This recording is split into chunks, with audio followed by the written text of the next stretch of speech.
নমস্কাৰ গাইজ, আজি ভাত খাব লৈছোঁ। এয়া হ'ল লাই শাক, আলু আৰু নেমু এডোখৰ লৈছোঁ। তাৰপিছত পিঁয়াজ দুডোখৰ লৈছোঁ। তাৰপিছতে জলকীয়াৰ লগত ধনিয়া পিটিকি কৰিম। কোনে কোনে এনেকৈ খাই ভাল পায় জনাব দেই। আৰু এয়া কেঁচা জলকীয়া। তাৰপিছত যোৱাকালিয়ে মাছ অলপ ভাজি থৈছিলোঁ। এইকেইদিনে মাছ মাংস বৰকৈ খাবলৈ মন নাই বুলি বেছিকৈ অনাও নাই, সেইটো কাৰণে কমকৈ আনিছোঁ।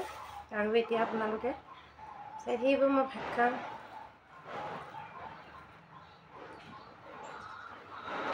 এয়া লাই শাক আৰু আলু চব্জি।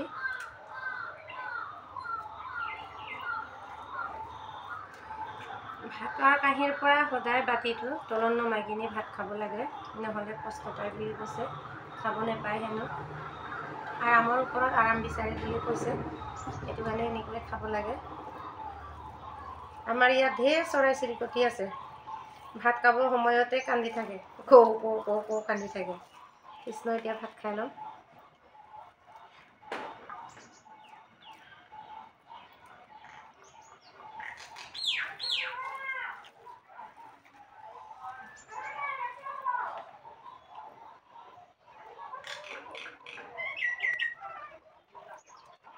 আমাৰ ঘৰত ভিডিঅ' চিডিঅ' বনাবলৈ বেয়া, ইমান ওচৰৰ মানুহখিনি চিঞৰ বাখৰ কৰি থাকে।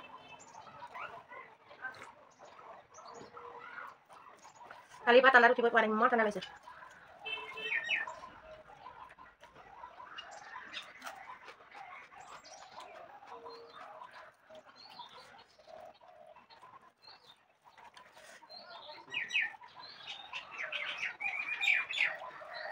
খাবলৈ টেষ্টি লাগিছে।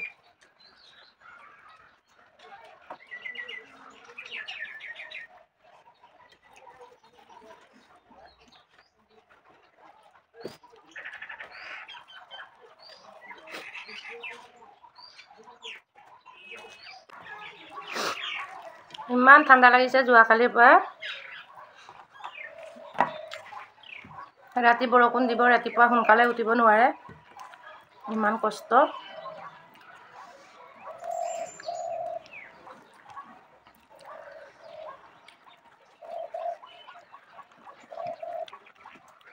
কোনে কোনে ধনিয়া পাত খাই আপোনালোকে জনাবচোন। এতিয়া মানে নিমখ জলকীয়াৰ লগত ধনিয়া পাতটো খাব লাগে, গেছৰ কাৰণে বহুত ভাল ধনিয়া পাত, সেইটো কাৰণে নিমখ জলকীয়াৰ লগত এনেকৈ পিটিকি কৰি খাব লাগে। ধনিয়া পাতটো বহুত বেমাৰ ভাল, লিভাৰ ঠিক কৰি ৰাখে আৰু গেছৰ কাৰণে বহুত ভাল। বহুত মজা লাগিছে দেই আজি ভাত খাবলৈ।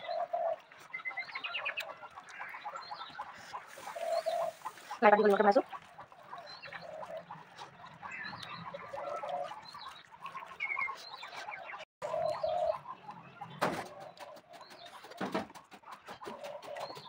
মানুহে ভাত খাওঁতে ডাঙৰ ডাঙৰ মাছ মাংস দেখাই দেখাই খাই থাকে, আমি এনেকৈ খাই ভাল পাওঁ।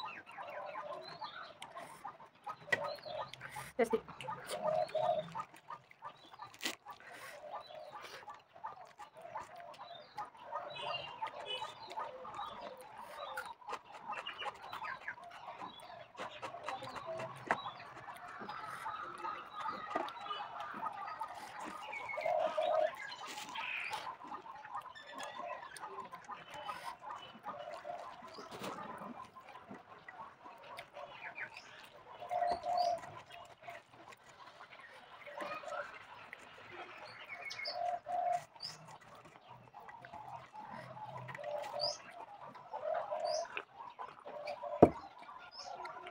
মানুহে ভাত খোৱা ভিডিঅ' দিলে খাই পোৱা নাই নেকি বুলি কয়, কিন্তু সেইটো কথা নহয়, চব ভিডিঅ'ই দিব পাৰে, সেইটো কাৰণে আপোনালোকে বেয়া কমেণ্ট নিদিব। আজিলৈ